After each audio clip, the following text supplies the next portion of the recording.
Good morning students.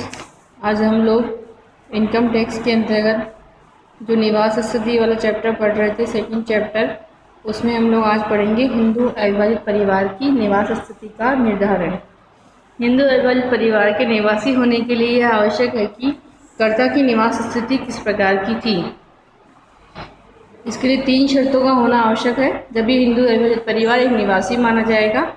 Hindu अविभाजित परिवार के व्यवसाय का प्रबंध व नियंत्रण का एक या एक से अधिक भाग भारत में स्थित होना चाहिए। अर्थात यदि हिंदू अविभाजित परिवार का कोई व्यवसाय है तो उस व्यवसाय का कोई एक भाग, कम से कम एक भाग भारत में उसका स्थित होना चाहिए। अर्थात उसका नियंत्रण से आशय है प्रबंध व नियंत्रण भारत से होना चाहिए। अर्थात उसके नियोजन है, नीति निर्धारण आदि का कार्य भारत से होना चाहिए। एक भाग का मिनिमम एक भाग का व्यवसाय का प्रबंध व नियंत्रण भारत से होना आवश्यक है। ये पहली शर्त है हिंदू अविभाजित परिवार के निवासी होने के लिए।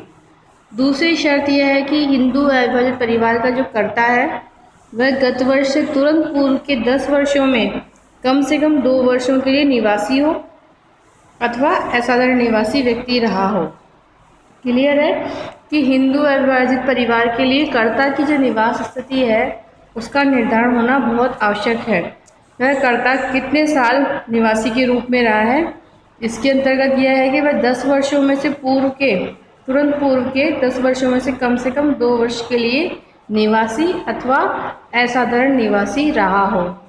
तीसरी शर्त है हिंदू अविभाजित परिवार का जो कर्ता है वह गत वर्ष से तुरंत पहले के जो 7 वर्ष हैं उनमें कुल मिलाकर कम से कम 730 दिन भारत में रहा हो। 7 वर्षों में आवश्यक नहीं है कि वह एक साथ 730 दिन भारत में रहा हो, वह आए जाए कुछ भी करे कैसे भी करे, 7 वर्षों में कुल मिलाकर 730 दिन भारत में रहना उसके लिए आवश्यक है। इस प्रकार क्लियर है कि हिंदू अविभाजित परिवार निवासी तब माना जाएगा वह जब वह 3 शर्तें पूरी कर दे। एक तो उसके व्यवसाय का प्रबंध व नियंत्रण का एक भाग, मिनिमम एक भाग भारत में स्थित हो। दूसरी शर्त है कि उसका कर्ता 10 वर्षों में से 2 वर्ष निवासी अथवा असाधारण निवासी रहा हो। और तीसरी शर्त है कि वह गत वर्ष से पूर्व के 7 वर्षों में कम से कम 730 दिन भारत में रहा हो। इन 3 शर्तों के पूरी होने पर हिंदू अविभाजित परिवार निवासी कहलाता है। सेकंड है असाधारण हिंदू अविभाजित परिवार। कोई भी हिंदू अविभाजित परिवार जब असाधारण हिंदू अविभाजित परिवार कहलाएगा जब वह प्रथम शर्त तो पूरी कर देता है किंतु दूसरी या तीसरी शर्त में से कोई एक या एक से अधिक शर्त पूरी नहीं करता है तो वह असाधारण निवासी कहलाता है। मतलब या तो एक शर्त पूरी कर दे दूसरी और तीसरी में से, या दोनों ही शर्त पूरी नहीं करे तो वह असाधारण हिंदू अविभाजित परिवार कहलाएगा। जब पहली शर्त तो पूरी कर दे किंतु दूसरी और तीसरी शर्तों में से कोई एक कर भी दे और कोई एक पूरी भी न करे तो वह हिंदू अविभाजित परिवार असाधारण निवासी कहलाता है। अनिवासी हिंदू अविभाजित परिवार।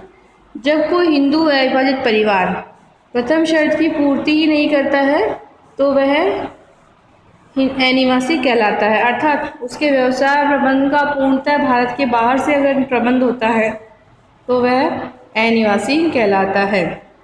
क्लियर है। एक हिंदू अविभाजित परिवार निवासी भी हो सकता है, असाधारण निवासी भी हो सकता है और अनिवासी भी हो सकता है। ऐसा निवासी होने के लिए 3 शर्तें होना आवश्यक है। असाधारण हिंदू अविभाजित परिवार के लिए प्रथम शर्त के साथ में बाकी जो द्वितीय शर्तें हैं वह पूरी होना आवश्यक नहीं है। और अनिवासी यदि वह पहले ही शर्त पूरी नहीं करता है, उसका व्यवसाय का प्रबंध और नियंत्रण यदि पूर्णतः ही भारत के बाहर है तो वह अनिवासी कहलाएगा। इसके बाद है हमारे फर्म तथा व्यक्तियों के समुदाय का निवास स्थान। फर्म और व्यक्तियों के समुदाय का निवास स्थान का निर्धारण करने के लिए सबसे पहले हम देखते हैं कि वह निवासी तभी माना जाएगा जब उसके व्यवसाय के प्रबंध व नियंत्रण का कोई भाग भारत में स्थित हो। तब फर्म या व्यक्तियों का जो समुदाय है वह निवासी कहलाता है यदि उसके नियंत्रण का कोई भाग भारत में स्थित हो। अनिवासी कोई भी फर्म या व्यक्तियों का समुदाय अनिवासी तभी माना जाता है जब उसके प्रबंध व नियंत्रण का संपूर्ण भाग भारत के बाहर स्थित हो। फर्म तथा व्यक्तियों के समुदाय का असाधारण निवासी नहीं होते हैं। इसमें साझेदारों व सदस्यों की निवास स्थिति का कोई महत्व नहीं है। यह क्लियर है कि बच्चों HUF हिंदू अविभाजित परिवार में तो कर्ता की निवास स्थिति बहुत ही महत्वपूर्ण होती है, किंतु फर्म और व्यक्तियों के समुदाय के निवास स्थान का निर्धारण करने में कर्ता की निवास स्थिति का महत्व नहीं है। केवल यही देखा जाता है कि उसके व्यवसाय का प्रबंध व नियंत्रण कहाँ से होता है। यदि एक भाग भारत में स्थित है तो वह निवासी हो जाएगा, और यदि एक भी भाग भारत में स्थित नहीं है, संपूर्ण प्रबंध व नियंत्रण भारत से बाहर से होता है, तो वह अनिवासी कहलाएगा। फर्म और व्यक्तियों का समुदाय कभी भी असाधारण निवासी नहीं होता है। इस प्रकार क्लियर है, इसमें साझेदारों व सदस्यों की निवास स्थिति का कोई महत्व नहीं है।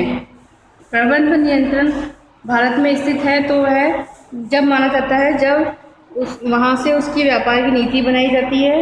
व्यापार के संचालन से संबंधित सभी निर्देश जब भारत के में से दिए जाएंगे, तब वह उसका प्रबंध व नियंत्रण भारत में स्थित माना जाएगा। इसके साथ ही यह भी क्लियर होना चाहिए, यदि एक फर्म के 2 व्यवसाय हैं, ठीक है, और यदि किसी व्यवसाय में वह निवासी की स्थिति में है, तो वह सभी व्यवसाय की दिशा में निवासी की स्थिति में ही माना जाएगा। उदाहरण के तौर पर यदि एक फर्म के 2 व्यवसाय हैं और उसे विदेश में पूंजी लाभ व अन्य साधनों से भी आय है, एक व्यवसाय का आंशिक प्रबंध व नियंत्रण भारत में स्थित है, अतः वह उस व्यवसाय के लिए तो निवासी माना जाएगा, और ऐसी फर्म दूसरे व्यवसाय के लिए भी निवासी ही मानी जाएगी, चाहे वह भारत के बाहर है और उसका प्रबंध व नियंत्रण पूर्णतः भारत से बाहर होता हो, तब भी वह एक फर्म निवासी ही मानी जाएगी। Thank you.